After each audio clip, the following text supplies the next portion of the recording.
Міхаіл Мурав'ёў, ён жа вешальнік. Гэта, пэўна, самы злосны вораг для беларусаў. Гэты чалавек патапіў наш край у крыві пры сваім жыцці і зрабіў усё магчымае, каб нават сёння яго ідэалогія трывала сидзела ў галовах. Менавіта ён стварыў вобраз эфектыўнасці крывавай дыктатуры. Пэўна, таму ў Расіі сёння заяўляе, што ім патрэбны новы Мурав'ёў-вешальнік. А што яшчэ горш, у Беларусі, у Менскім праваслаўным храме, маліліся за Мурав'ёва-вешальніка. Упершыню за 100 год. А праваладны гісторык Юры Шаўцоў прапанаваў стварыць помнік у яго гонар. Панове, гэта нейкае шаленства. У гэтым выпуску вы даведаецеся, як Мурав'ёў атрымаў мінушку вешальнік, як звязаныя залатыя цыбуліны з Мурав'ёвым і як вы штодня сутыкаецеся з мурав'ёўскай спадчынай. Ці ўзапраўды яму належыць выраз, што не дарабіў рускі штык даробіць, чаму спальваліся беларускія хаты, як каты і сабакі прагналі Мурав'ёва і як ён стварыў ідэалогію эфектыўнасці крывавай дыктатуры.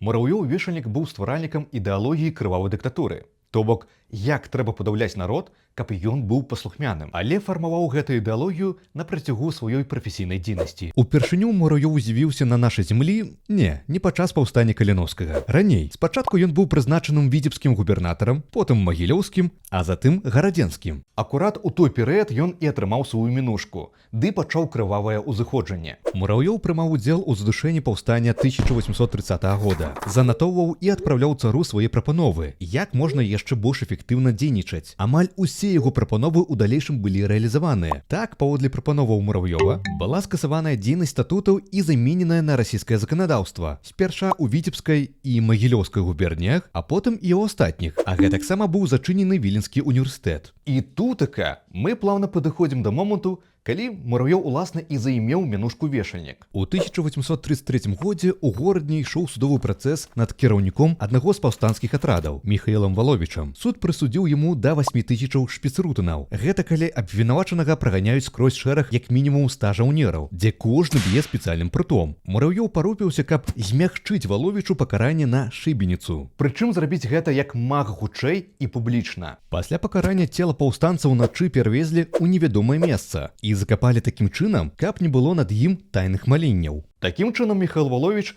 і стаўся першай ахвярай, супроць каго Мурав'ёў ужыў пакарання павешаннем. І яно выкліча сапраўдны шок у нашых продкаў. Гэты гістарычны эпізод і спарадзіў мінушку вешальнік. Прычым Мурав'ёў не сам яе сабе прыдумаў. Яе распаўсюдзілі палітычныя мігранты. А ўжо пасля ён сцяміў, што, аказваецца, яе можна выгадна скарыстаць, як імідж ката.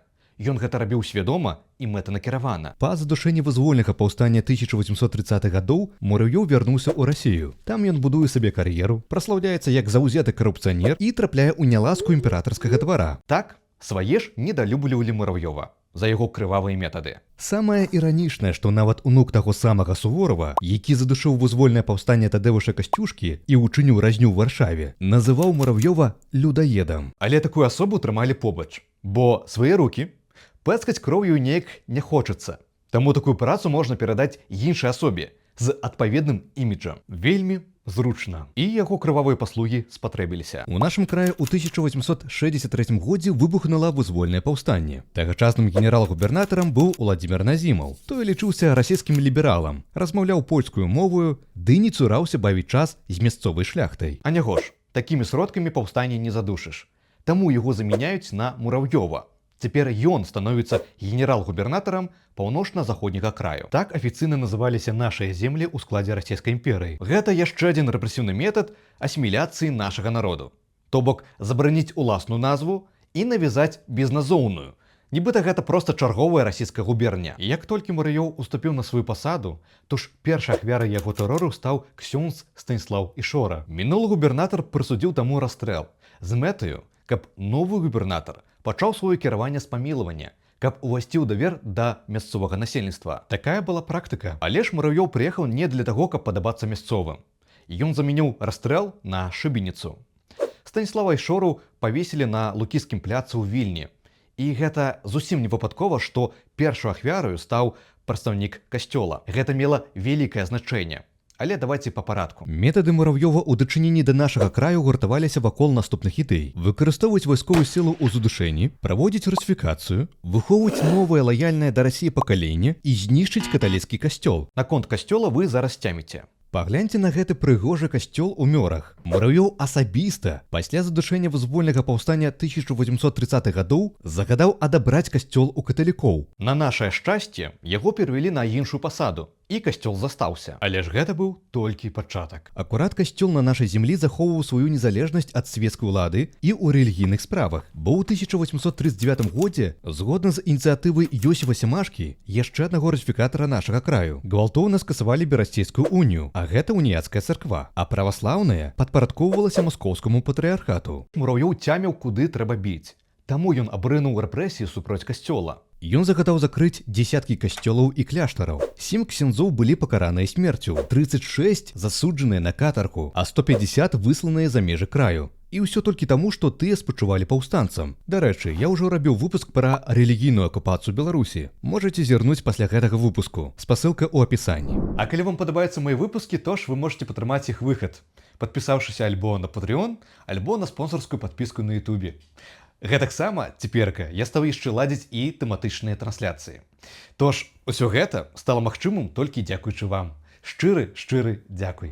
Прычым цікава, што сённяшнія пралукашэнкаўскія праваслаўныя святары усхваляюць Мурав'ёва за тое, што той будаваў праваслаўныя цэрквы. Яно-то так, але, як гаворыцца, ёсць нюанс. Паводле загадаў Мурав'ёва сапраўды ўзнікала больш праваслаўных цэркваў, але дзякуючы таму, што перараблялі каталіцкія. Касцёлы станавіліся цэрквамі, а ў тым ліку гэтаксама перарабляліся быўшыя уніяцкія цэрквы, як Петрапаўлаўская царква ў Менску, і нават некаторыя праваслаўныя. Дасталася і Ефрасінеўскаму манастыру ў Полацку. Такія перабудаваныя храмы называліся мурав'ёўкамі. Многія з іх былі асвечаны ў гонар Александра Невскага. Гэта таксама элемент русіфікацыі. Вось, напрыклад, найпрыгажэйшая уніяцкая царква Святога Духу ў Менску. З рэнесанскага стылю была перабудаваная на ўзор маскоўскай яраслаўскага дойлідства 17 стагоддзя. Каб прасцей патлумачыць, што гэта за стыль, проста прыгадайце, як вас раздражняюць гэтыя бясконцыя залатыя цыбуліны, якія бясконца лепяць там-сям, і яны псуюць усё хараство беларускіх храмаў. Яны вас нездарма раздражняюць. Гэта яно, маскоўска-яраслаўская. Нясмачна. Такім жа чынам дасталася і легендарнай фары Вітаўта. Яна стала выглядаць вось так. Прычым сэнсу ў тым, каб збольшваць колькасць праваслаўных цэркваў не было, бо іх колькасна ўжо тады было значна больш, чым трэба. Такім чынам Мурав'ёў мэтанакіравана насаджваў у нашым краі расейскае праваслаўе. Для яго гэта быў усяго толькі метад усталёўкі паліцэйскага рэжыму, дзе душылася вальнадумства. Вайсковы ж метад задушэння паўстання фактычна быў тэрорам. Для Мурав'ёва паўстанцы не існавалі як людзі. Для яго гэта былі мяцежныя банды, антыдзяржаўны, антыманархічны бунт, які трэба задушыць. Толькі на працягу першага месяца, як Мурав'ёў уступіў на пасаду генерал-губернатара, ён вынес 18 смяротных прысудаў кіраўнікам паўстання. У тым ліку, на Лукійскім пляцы ў Вільні павесілі ключавых правадыроў паўстанцаў Балеслава Калышку і Зыгмунта Серакоўскага. Усяго за час паўстання Мурав'ёў вынес смяротныя прысуды 128 людзям, збольшага гэта была шыбеніца. Хаця гісторык Усевалад Ігнатоўскі лічыў, што гэтая лічба заніжаная, і сапраўды магло быць пакарана смерцю 243 чалавека. Ад 2,5 да 10 000 чалавек, паводле розных падлікаў, было саслана ў глыб Расіі. Памочнік і улюбёнец Мурав'ёва Пётр Чарэвін зазначаў, што задушэнне паўстання сталася сапраўднай вайной супраць усяго насельніцтва краю. І на гэтым жахі не сканчваліся. Паводле загаду Мурав'ёва, расійцы масава спальвалі вёскі, мястэчкі і шляхецкія сядзібы, што падазраваліся ў паўстанцкай дзейнасці, а саміх жыхароў дэпартоўвалі. Такім чынам была спаленая хата сям'і Тэадора Нарбута, які выхаваў выбітных паўстанцаў Людвіка і Балеслава. Іх маёнтак быў канфіскаваны, сям'я высланая ў Сібір, а самога ўжо цяжка хворага Тэадора пакінулі пад паліцэйскай вартай у Вільні, дзе ён і памёр. Мурав'ёў верыў, што менавіта шляхта спансуе паўстанне, і каб яго пагасіць, трэба біць менавіта па іх. А заадно шляхецкія сем'і дэпартаваць, а на іх месца засяліць расійскіх землеўладальнікаў, каб узмацніць расійскі элемент. Вось адна з гісторыяў. Адзін з жыхароў ваколіцы Лукавіца, Гарадзенскай губерні, быў пасланы камандзірам атрада Этміновічам да расейцаў, каб данесці пра месцазнаходжанне атрада. Гэта быў хітры план, каб расійскія аддзелы трапілі ў пастку і былі знішчаныя.